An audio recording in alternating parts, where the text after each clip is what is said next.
Good morning. Happy MLK Day. It's Monday, January 15th, 9 o'clock in the morning here in western Iowa, where we're all wearing our flannels. It's cold. It's -8 right now here where I live. And yesterday morning was -21, and it was kind of windy. And this morning, -8 and not nearly as windy. It's not bad. You just dress for it. It's pretty good. But it's cold all over, and there's a lot going on too in our weather, of course. Probably the biggest highlight is the southern ice and snow, and we'll get into that. And there's another storm moving into the Pacific Northwest with winter storm watches up for the Willamette Valley and the Oregon coast and up through the Columbia River Gorge and parts of western Washington into Idaho, northwestern Montana. Spokane looks like you're in on this too, and other parts of Montana. Meanwhile, in Wyoming, Colorado, and Utah, we're looking at winter storm warnings. A little bit of a dense fog advisory for parts of Central California. And then we see our southern storm all the way in South Texas is a freeze warning all the way down to Brownsville, McAllen, South Padre. And then you move up central and eastern Texas and you have winter weather advisories and winter storm warnings. Winter storm warnings moving into Shreveport, Louisiana, southern Arkansas, up into northern Mississippi, most of Tennessee, a chunk of Kentucky, a tiny bit of Alabama and Georgia, the tiniest bit in Georgia, and West Virginia. You're included in that winter storm warning, and then, of course, surrounded by winter weather advisories. And then you get up into the Great Lakes, and the snow is let up quite a bit, but 3 to 4 feet of snow around Buffalo, New York. Tonight's game's going to be fun. They have made good progress with the stadium, I hear, but it's probably made a good decision by postponing it. I know some people were complaining, and I might have been one of those, but it looks like that was probably a good call. All right, let's go to our weather maps. We're on the GFS model. This is 11 o'clock this morning. So about an hour or two from now, we're seeing a little bit of light snow into Kansas, Nebraska, Colorado, southern Wyoming. And we're seeing snow and ice from the ice, Louisiana, southern Arkansas, into Mississippi and Alabama. The snow, northern Mississippi, eastern Arkansas, most of Tennessee, into Kentucky, West Virginia, and Virginia. And that is the storm to watch today, as we've already shown you the warnings that are out for winter storm and for the ice as well. So the ice continuing today, central Mississippi into Louisiana, snow heavy at times across Tennessee into eastern Kentucky, lighter snow West Virginia, Virginia. And as we get through the day, the snow lightens up and moves on. The ice continues, kind of heavy ice down here in Louisiana. And moving through now southern Mississippi, central Alabama. That ice is going to cause a problem. You know, we had the ice storm in the Willamette Valley in Oregon, 2 days and yesterday. 2 days ago was the bulk of it. And people lost big tree limbs. Some trees fell, knocked out power. It was a lot of ice for some. It was just a mess. And that's what could happen here in the South with some of this ice too. So be prepared for that best you can. We've got some more ice moving across the South still. This is the 16th, which would be tomorrow morning. This is 3 a.m. Central Time. And the ice moves across southern Alabama and then dissipates, which is good. Our storm moving to the northeast now with light snow, basically from the Virginias right up through New England. And we'll see if this storm gets stronger. Not much stronger. It's mostly light snow. Right down to the coast, though. So New Jersey, New York City, getting in on this. New York getting more snow. The lake effect machine turned on a little bit as well on all of the lakes, but it doesn't look too heavy compared to what they've seen the last couple days. And that low then moves off with some heavy snow at the end for Maine. And then we're watching our next storm moving into the Pacific Northwest. We're already seeing ice and snow up here in the Seattle area. Snow busting out in eastern Oregon, rain for California, central California, snow in the Sierra Nevada. And then we see ice return. So this is Wednesday morning, about 1 in the morning for Oregon time. So the Columbia River Gorge, the northern Willamette Valley, central Willamette Valley, some heavy ice here, and maybe some snow with that sleet and freezing rain.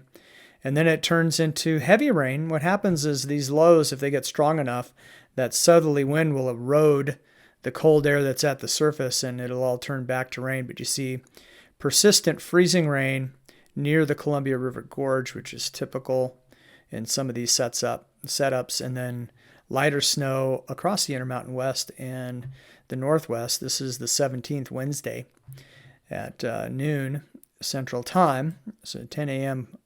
for the West Coast. Now the heavy snow moving now into Idaho and northwestern Montana, lighter snow out ahead of that. And then, we start getting too far out and our uncertainty goes away in the forecast, but these are kind of the trends to watch out for. Maybe some more ice later in the week for Arkansas, maybe a little bit of light snow across Missouri, Illinois, Indiana, and Ohio, maybe some light snow for parts of Nebraska, South Dakota, into Wyoming and Montana. So all of that bears watching. A little more ice on top of ice and snow for Mississippi would not be great for them, but it's certainly possible as we get into late Thursday, early Friday, and a little bit more snow for Kentucky, West Virginia, and Tennessee, but it looks on the lighter side for the most part, and some, more ice and snow for Idaho, Montana, back into eastern Washington. And the cold air, so the 540 line, remember, that's kind of our idea of where the freezing line might be. And so the red lines, that's some of your warmer air. So you can see some of the warmer air trying to make its way back. It's warming up a little bit in the Midwest. I don't know that we'll get above freezing anytime soon, but we are going to be back above zero here in a couple days. So that's kind of an overview of what's happening over here in the next week. Now let's take a look at the snowfall from these storms. And, especially looking in northern Mississippi into Tennessee and Kentucky, West Virginia, those are your heavier amounts. And we're looking at anywhere from 5 to 12 plus inches here. So, especially that swath in eastern Tennessee and into Virginia, that looks to be the heaviest. And that's, your 10 to 12 amounts, locally heavier amounts. But even, back towards Memphis, you're still looking at 4 to 6 inches. And so it looks like a pretty good snow in northern Mississippi as well. And then Virginia, West Virginia getting in on that, and then up the East Coast. Now, let's zoom out on the Tennessee snow, and this will give you a better idea of those amounts. And so we are looking for like 4 inches, maybe 2 below Mississippi, Columbus, Mississippi. You get into Tennessee, and there's your half a foot to a foot for the eastern part of the state. Nashville, 5.5, 6? And then up into Kentucky, a little lighter until you get to the eastern side of the state. 4 to 6, West Virginia. A little bit more for that for actual Virginia. Well, what about the ice? Because, this could be even more dangerous just because it's really hard to drive on ice. And if you lose power, that's no fun.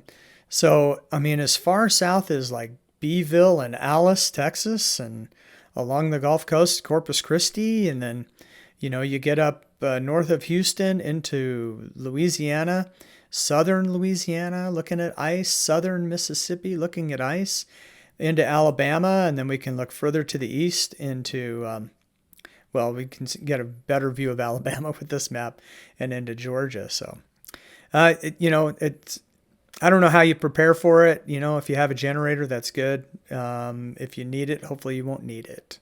And then we'll get back to normal weather. But it's cold everywhere. Tonight's caucus here in Iowa promises to be the coldest in history. One reason for that is it's one of the earliest in history. But these are temperatures at 6 o'clock Central Time. Caucus starts at 7. So people will be filing into their county sites at this time. I live in the county south of Denison, -8. Shelby County will be probably close to that at caucus time. And you see temperatures pretty much everywhere below zero. The exception would be southeast Iowa, and temperatures in the low single digits there. So cold. What about tomorrow morning? across the country. Well, how about 12 for Portland, Oregon, 16 for Seattle, 24, I think that's Eugene. Look at Texas in the teens, and then 20s when you get further south, 27 for Houston. That's cold. And all the way down to the Rio Grande Valley, McAllen, Brownsville, those freeze warnings in effect. And teens in Mississippi, teens and 20s, Louisiana, they don't like that. They're not used to that. 20s for Alabama. And Tennessee, single digits in teens. Single digits to near 10 for Kentucky. I mean, you get the idea. You can take a look at the map. And a lot of places below zero. And now the big storm has exited, which is kind of the good news because our wind chill yesterday morning with minus 12, the wind chill was minus 43. So this morning we're at 8. I don't think the wind chill is much below teens below zero, maybe 20 below at times today. So, I mean, it's still cold with the wind, but not as bad as it was the last 2 mornings, especially yesterday morning. So it is getting better marginally. Of course, that cold air spreading south and west still. So, more of the country getting in on this kind of extreme cold weather. I mean, it's winter. I think Lincoln, Nebraska tied the record low for yesterday, but certainly nowhere near record wind chills or record lows. Well, I say nowhere near, probably in the top 15 for wind chill temperatures all time. So, I mean, it's been cold. Don't get me wrong, but it is winter. This isn't super unusual. Coldest has been in a couple 3 years, I think, for a bunch of us in the Midwest. I mean, we do have 18, 20 inches of snow on the ground here in western Iowa. And as a snow lover, I love it. I walk by my window and look outside and pinch myself. It's like a dream. But I know not everyone likes it, and some people have been stranded in the country roads. A couple of people for a couple of days, but they've been rescued. So it's getting better. It's wintertime. We're going to make it. So, and we'll keep you posted as we go. So thank you for tuning in to the Weather Mike. We'll see you soon.